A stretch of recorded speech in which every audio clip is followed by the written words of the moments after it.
Hello, Hamish here, mortgagesonline.co.nz. I've got Hamish Firth with me today. We are talking about the whole new apparent development and things we might be able to do soon.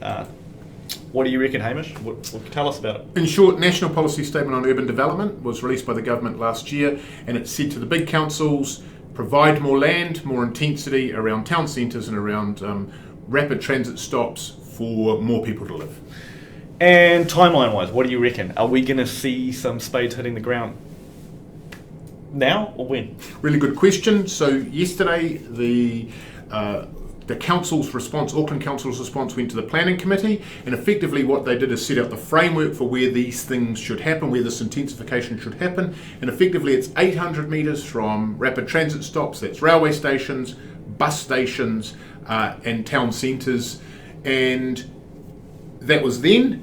Then they have to release plan changes. They'll probably take 6 months to draft. We won't see spades in the ground, I don't expect, till third or fourth quarter of next year. Okay, so it's not that far away if you're looking to buy sites that you might be able to develop, but obviously still a little bit of uncertainty. But let's say if it does go ahead as you envisage or understand the rules, somewhere like, say, Mount Albert, right? What are we going to see there? Let's go to Mount Albert railway station. So crossroads of New North Road and Carrington Road. Yep. If I follow the council's logic and what they're saying, anywhere within 800 metres walk that doesn't have any qualifying factors like volcanic view shafts or heritage or character houses, generally speaking, will be rezoned to provide for 6-level houses. So that's like, this is New North Road, so somewhere around here, right? Yeah, quite a large area. And what it's going to mirror or reflect is that current terrace house and apartment zone. Mm-hmm. So 6 levels, 50% site coverage, no requirement for car parking. Wow. So just to be clear, under the terrace house zone, you could still do the stuff, but not as... No, so there is terrace house and apartment zone around the Mount Albert railway station, but it probably only goes, let's say, 100 metres from it. Right. Effectively, if we follow what the council is saying with their logic, that sort of zone or those sort of provisions are going to spread to an area around 800 metres walk from that railway station. Wow, okay, so... Wow, so yeah, it is a bit of a change. Now, we might have touched on it earlier before the clip. Viewshafts. So let's talk about Newmarket, right? You tell me, what do you know about these volcanic view shafts? Yep. So Newmarket currently has a metro centre zone which allows for a permitted height of 72 metres.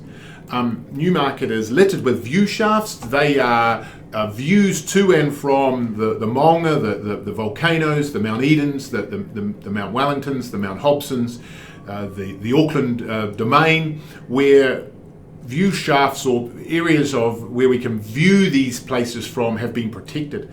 So there is very little area of Newmarket, 2 sites where you could go to 72 metres. The rest of them are severely restricted. I don't think the council will remove any of the view shafts because they are now culturally significant. Yep. So they are going to limit, in some cases, areas where development will happen. Okay, so something to be aware of. So train stations. Main town centres? Main town centres, so Newmarket, Henderson, New Lynn, anywhere within 800 metres of the edge of those.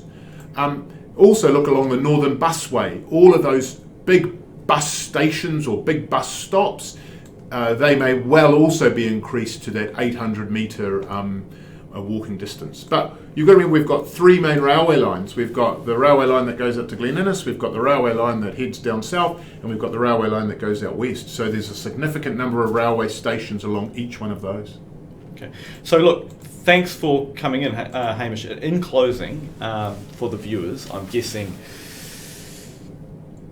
if you've got a property that's close to one of these centres, not so developable at the moment, things might change.